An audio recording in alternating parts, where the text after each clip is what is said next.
আসসালামু আলাইকুম সুপ্রিয় দর্শক, আরেকটি নতুন রেসিপিতে আমার রান্নাঘরে আপনাদের সবাইকে স্বাগতম। আশা করি ভিডিওটি ভালো লাগবে। ভালো লাগলে প্লিজ একটি লাইক দিয়ে ভিডিওটি কন্টিনিউ করবেন। আজকে আমার রেসিপি সেদ্ধ ডিমের মেয়োনিজ। যারা কাঁচা ডিমের মেয়োনিজ খেতে পারেন না কিংবা কাঁচা ডিমের মেয়োনিজ তৈরি করতে অনেকবার ব্যর্থ হয়েছেন, তাদের জন্য আমার আজকের এই মেয়োনিজ রেসিপি একদম খুব সহজে শেয়ার করেছি এবং খেতে ভীষণই টেস্টি এবং সংরক্ষণ করতে পারবেন নর্মাল ফ্রিজে রেখে 1 মাস পর্যন্ত। দেখা যায় সবার ঘরেই বাচ্চা থাকে কিংবা বড়রাও কিন্তু এই মেয়োনিজটা খুব পছন্দ করবে। তা চলুন বেশি কথা না বাড়িয়ে মেন উপকরণে চলে যাই।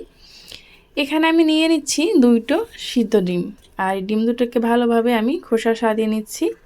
আর এই পর্যায়ে এসে এখনও যারা লাইক দেননি প্লিজ একটি লাইক দিয়ে ভিডিওটি কন্টিনিউ করেন।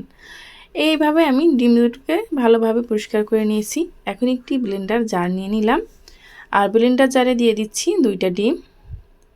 সাথে আমি এখানে দিয়ে দিচ্ছি 2টা ডিমের জন্য 1/2 কাপ সয়াবিন তেল।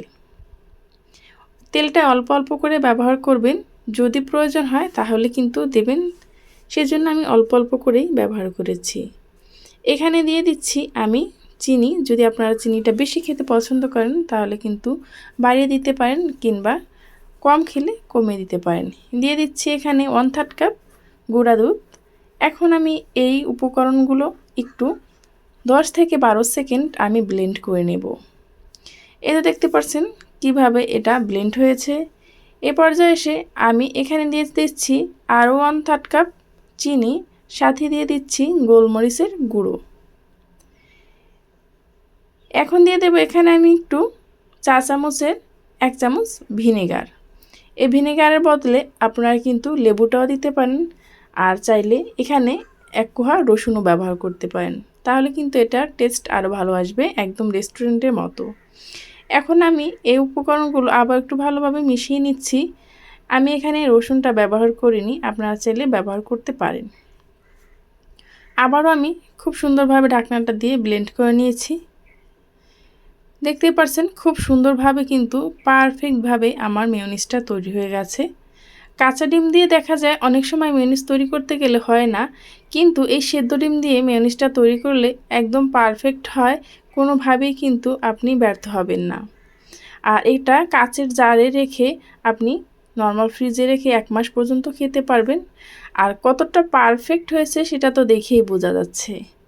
এখন আমি আপনাদেরকে একটু পরিবেশন করে দেখাচ্ছি।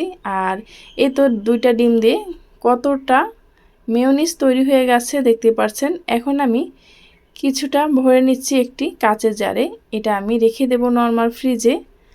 আর আমি কিছুটা এখন একটু ব্রেডের সাথে মেখে নেব।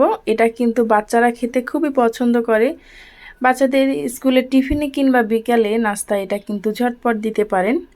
একদম খুব সহজেই এটা তৈরি করা যায়, আর খেতেও কিন্তু ভীষণই টেস্টি হয়। এই তো এভাবে করে আমি কিছুটা ব্রেডের সাথে লাগিয়ে নিচ্ছি। আমার এই রেসিপিটা যদি আপনাদের কাছে ভালো লেগে থাকে তাহলে প্লিজ আমার চ্যানেলটি সাবস্ক্রাইব করে পাশে থাকা বেল আইকনটা ক্লিক করে রাখবেন, যাতে করে এরকম সহজ এবং নতুন রেসিপি আপলোড করা মাত্রই আপনার কাছে নোটিফিকেশন পৌঁছে যায়।